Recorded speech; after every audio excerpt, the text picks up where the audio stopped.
সূরা ইখলাস কখন পাঠ করলে সাথে সাথে ফলাফল পাবেন? ভালো করে বুঝেন।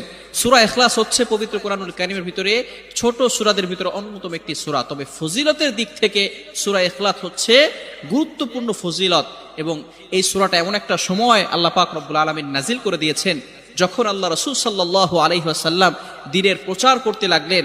এমন সময় আল্লাহ পাক রব্বুল আলামিন এক আল্লাহর দাওয়াত দিতে লাগলেন।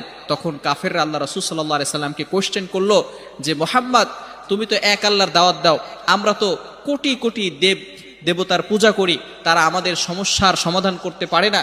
তুমি যে আল্লাহর দাওয়াত দাও সেই আল্লাহ কয়জন এবং সেই আল্লাহর সন্তান আছে কিনা?